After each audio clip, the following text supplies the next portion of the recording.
Hi, everyone. Welcome to the So Tru Network with Dawn Johnson and Powers. I am so glad you're here, and I'm extremely excited to have you here for our In-Tru Conversations series.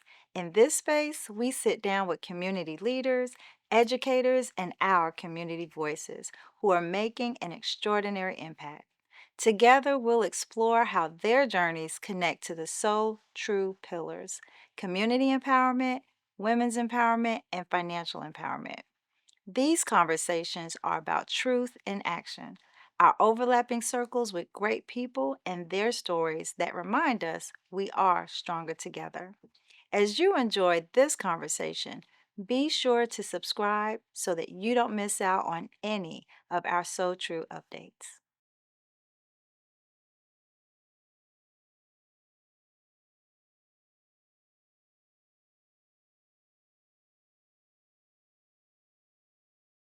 Because I think that I personally, in joining the So Tru Network, it's as a result of 50 plus years of living, 20 years of intentional service, but definitely seeing service, our parents, we watched them serve. And we've seen the civil rights movement. We've seen where we are today.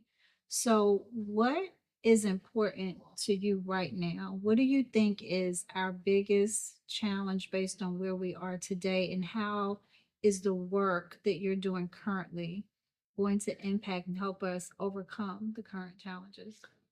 Which audience am I speaking to? So, I am focused on people who are doing this work, doing community service work. And I think what I've seen is the wax and wane. And you probably know, just like I know, that there's huge sacrifice in community service. People suffer health issues, kind of, some it stops in their tracks, some it doesn't. Um, but the sacrifice is always there. We know that there isn't money to be made in community service. And I think our generation is probably struggling with, how do I still get paid? How do I still make a living? How do I live out my heart's passion? There's so many challenges in this work. How do you speak to that audience to say, this is how you keep going? This is why you persevere. This is the why.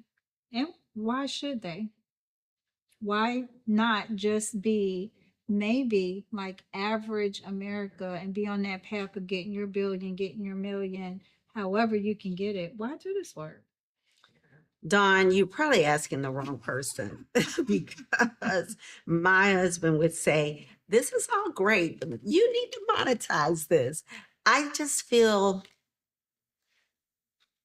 at my core, I feel as though when you do the right thing, and I truly believe in collaboration. So, this is my lane all day, every day, because diversity with a big D is everything.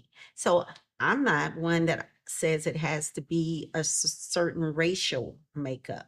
I don't even believe it has to be all women. I'm a women rock empowerment girl all day, but I see the value in a male perspective. I see the value in talking to people from other parts of the world. But I think if you can find people that have the same values and genuinely want to see people thrive, all people, because I believe at the end of the day, we all want what? Our families to be well. We want to be well, educated, have health, and live in a safe community. Everybody wants that. So why do I have to take yours to make mine better? Why do I have to beat you with this big stick to prove that I'm the more powerful person? If we can collaborate and put our heads together, everybody can eat well at the end of the evening or the day. So what I feel is most important right now in this world we live in is uh, uh, toxic. I'll leave it there. I could say a whole bunch, but I won't. I think we who are we? We are the blessed ones. We are the ones that, yeah, if we could get paid more, who wouldn't take it? But that's not the blocker. We are the ones that say, I know there will be a way, because we come from people that had far less than us. I told you my father had a second grade education. Right. But I had love, and I had a two parent home, and I always had a good hot meal, and I was clean and safe. Right. So if they could do it, and I know the story of your mother, the entrepreneur, if they could do it, our parents in their generation, when society kept them down, they invested in us to go to college, get an education, go on and work at corporate America and do all the things. We can do it. And that's why our children, the next generation, and these young people that we're seeding into will do even more so than what we are doing.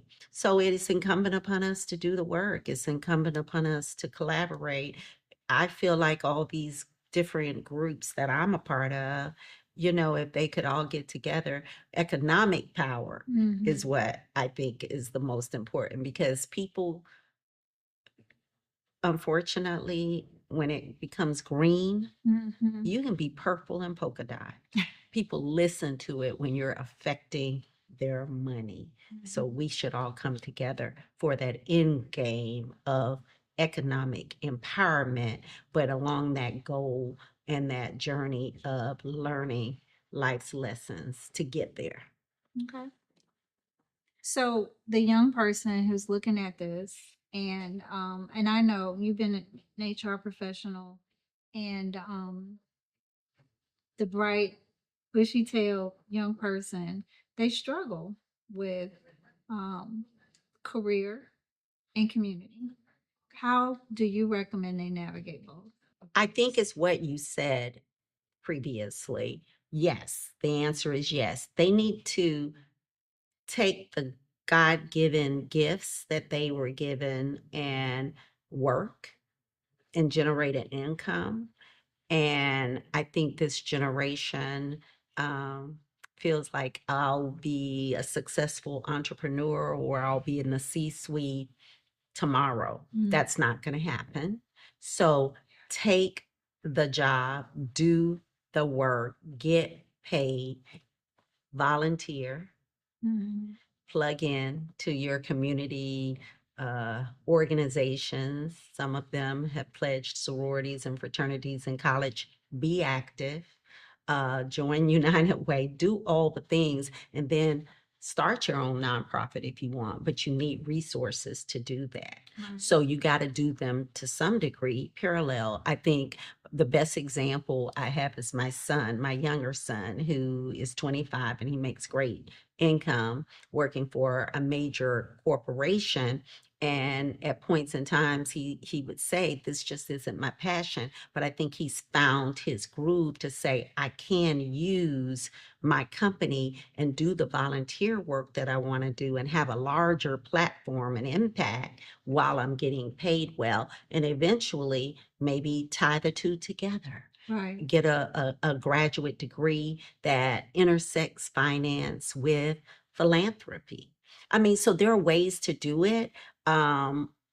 It's hard work, but you need resources and funds to fund the hard work. When I did the podcast, that was money coming out of my pocket monthly, and there was no income coming in, but it was hard work, and God gave me that ability and resources to do it for that season. So I think that's what we would tell young people, but not to give up on your dreams and your passions, because there is opportunities to find the resources, but you still got to pay the bills and the mortgage. Absolutely. And I think that's what I hope that this network can do for people, is that number one, there be lessons learned, because we've made mistakes, and we would probably take a do-over if we could. So I'm hoping that there are lessons that can be learned through the people that come through this network, and that they tell us what is resonating with them. What questions do they have when they hear the stories, when they hear your journey? If someone has a special needs child, is life over? Do I have to exit stage left and give up my passion?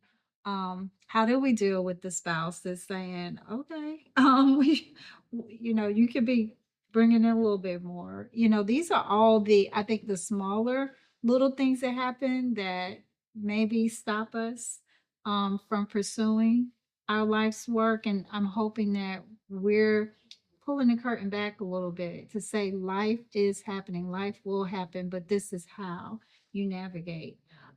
So in that thread, Can I? Yes, go ahead. You said something that made me really spark the thought. Sometimes we're at fault. Okay. Because we show up and people think we got it all together and it looks effortless. We're in this beautiful space with these 15 young women that are 20 something, 30 something year olds. The oldest one is a chief of staff for a major nonprofit.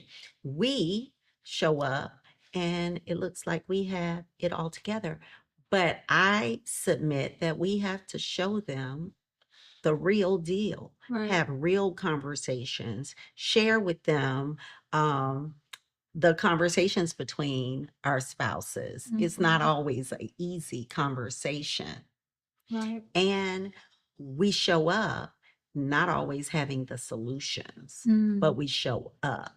And the vulnerability that we share, that's real.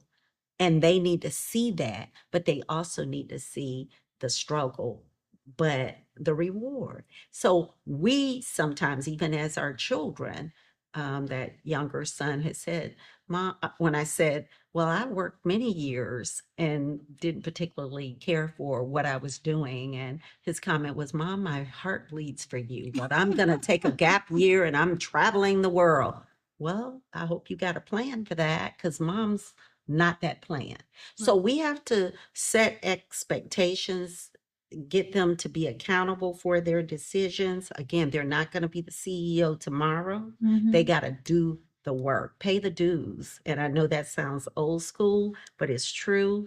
And I think if they continue to show up, people see them and people want to sign on to people that they see are doing the work. Right. And doing the work. So I'm a big advocate in volunteerism, because that's a way to network. And when you come to a volunteer effort, you bring the same skill set, the organizational skills, the team player skills, the orientation to team skills, and all the competencies. I've gotten some great jobs from paying jobs from volunteering and being on those same boards with people that saw me. So that's what I would say to a young person. Showing up in excellence.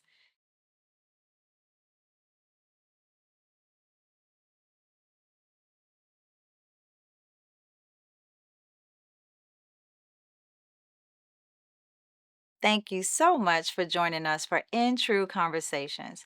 Every story shared is another piece of our collective truth that we're presenting to our community to build together.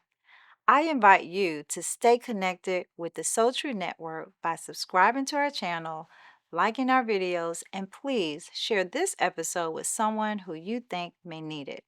Remember, your truth matters, and when your truth and my truth intersect, we will find liberty. So I'll see you in the next conversation.